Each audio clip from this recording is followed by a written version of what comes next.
hombre de cristal. Ya eran las 5 p.m. y Andrés no llegaba. George de vez en cuando vacilaba con el pensamiento de que tal vez, su hermano menor se habría distraído jugando con otros niños. George era tan o más inocente que su hermano, aún creía que él era un niño y que se comportaría como tal. Andrés, joven de 14 años, salió de su casa hacia el supermercado a comprar los alimentos que mensualmente consumían él y su hermano mayor George. Este último de 25 años, se hizo cargo de su hermano menor desde que terminó su carrera profesional de publicidad, exactamente a los 22 años.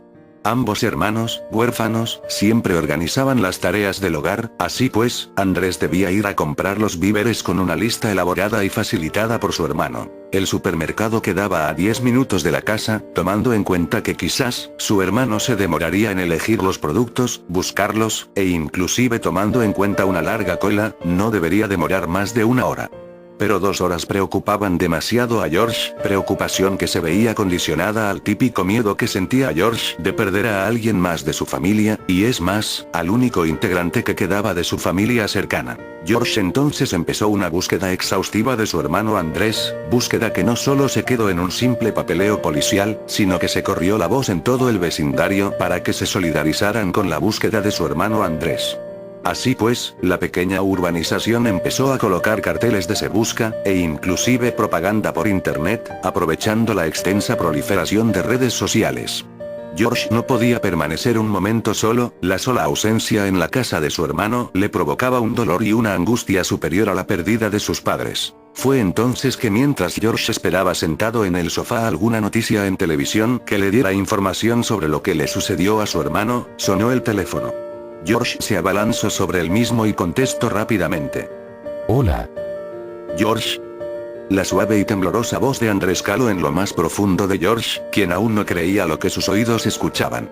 Su hermano, Andrés, estaba bien. George colgó rápidamente el teléfono para dirigirse a la comisaría en donde se encontraba su hermano, pero antes de salir por la puerta el teléfono volvió a sonar.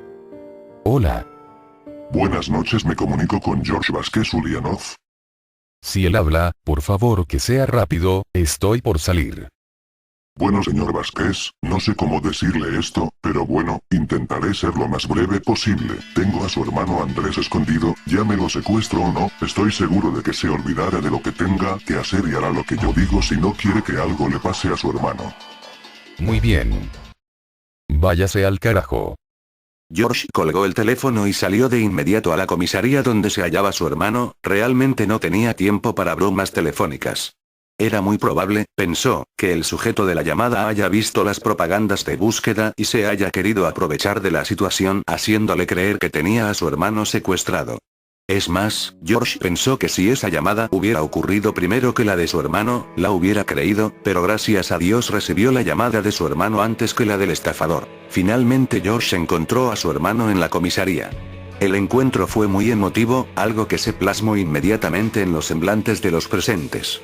Entonces George se dirigió con su hermano a su casa para atenderlo como se merecería. Ya después de cenar y entretener a su hermano con 2 grandes regalos que le compró en el camino a casa, George no pudo evitar preguntarle qué fue lo que sucedió, y en dónde había estado. Su hermano no cooperaba con la solución a la duda que tenía George, Andrés solo se limitaba a sonreír y de vez en cuando a soltar una pequeña y muy chirriante risa. Al día siguiente George decidió hacer las compras él mismo, aún era muy pronto para despegarse de su hermano, e incluso estando él en el supermercado, llamaba cada 5 minutos a Andrés para asegurarse de que no le haya pasado nada. Las cosas iban bien.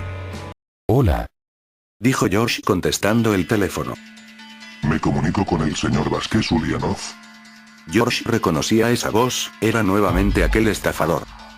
Él habla, le diré algo, deje de llamar y si no le avisaré a la policía de usted, mi hermano está conmigo, aquí, sabes deberías usar otros métodos, este no te funcionará más. Ja ja ja ja. Escucha, no sé si realmente quieras a tu hermano, pero si no me escuchas empezarás a lamentar, loco. George colgó el teléfono al suponer que el estafador seguiría con su palabrería barata.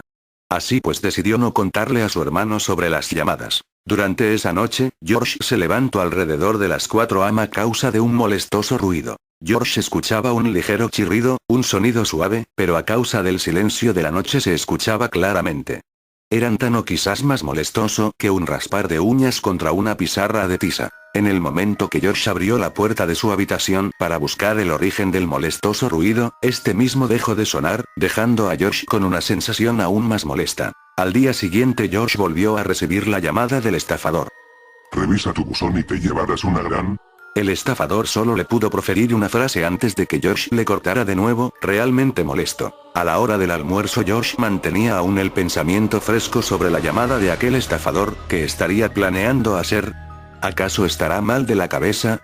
Entonces mientras divagaba, George volvió a escuchar ese molestoso sonido una vez más. Fue ahí que se dio cuenta que el sonido lo hacía su hermano Andrés, mientras rechinaba sus dientes. No hagas eso. Dijo George, sintiendo una punzada en toda su piel a causa de aquel molestoso sonido. Andrés entonces le mostró una extensa y amplia sonrisa a su hermano. George, quien estaba comiendo, soltó la cuchara y se alejó rápidamente de la mesa, haciendo un movimiento brusco el cual casi le hace caer de la silla. Los dientes de George estaban completamente rotos, unos pedazos incluso, incrustados en las mandíbulas de su hermano. Andrés seguía sonriéndole a su hermano, mientras este pudo notar cómo la sangre cubría los restos de los dientes en la boca de su hermano. George salió de la casa rápidamente para tomar un poco de aire. ¿Qué era lo que había visto?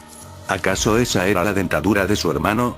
Entonces, George sintió un olor nauseabundo, el cual solo cooperó con las ganas de vomitar que le había provocado ver a su hermano afilar sus dientes de esa manera tan grotesca. El olor nauseabundo venía del buzón de correo de la casa de George. Entonces escuchó ese molesto sonido nuevamente, su hermano volvía a rechinar sus dientes, mientras George se acercaba lentamente a su buzón. Fue entonces que al abrir el buzón ensangrentado, no le bastó mucho para reconocer la pertenencia de aquel cuerpo a pesar del descuartizamiento provocado. Entonces George cogió un enorme trozo de madera y rápidamente entró a su casa de nuevo. Andrés estaba sentado mirando la televisión, haciendo rechinar sus dientes de una forma más fuerte y más molesta de lo habitual. George corrió rápidamente y le asestó un certero golpe en su cabeza, con el enorme trozo de madera que cargaba. Fue grande su sorpresa al ver que una parte de la cabeza de Andrés se quebró, dando la impresión de que su piel y sus huesos estaban hechos de un material sólido. El golpe también distorsionó parte del rostro de Andrés desde la mitad de su cráneo, envolviendo el hemisferio este de su rostro, incluyendo parte de su ojo izquierdo. Los pedazos de su cráneo permanecieron esparcidos por el suelo de la casa mientras George levantaba el pedazo de madera de forma amenazante ante Andrés. ¿Quién eres? Le dijo George. Andrés solo se limitó a sonreírle nuevamente, mostrando unos dientes más afilados que los de la otra vez. George apretó intensamente el trozo de madera, y tomando fuerza arremetió contra Andrés. Antes de recibir el contundente golpe, George pudo escuchar claramente que Andrés dijo con una voz chirriante: ¡Sorpresa! En tan solo un segundo, el certero golpe reventó la cabeza de Andrés, haciendo llover una lluvia de pequeños pedazos brillantes y punzantes, lo más parecido a cristales rotos. El cuerpo de Andrés no se movía, y a pesar de la extraña estructura de su cuerpo, Andrés sangraba por todos lados. Un acercamiento al cuerpo decapitado de Andrés hizo notar que dentro de su cuerpo se encontraban los órganos comunes en todo cuerpo humano, solo que estos se veían incrustados con grandes pedazos de material cristalino. George no sabía qué pensar, era algo complejo, pero a la vez tan sencillo como que hubieran cristalizado el cuerpo de un humano. Aún así, George sabía que no era el cuerpo de su hermano, el suyo aún estaba en el buzón.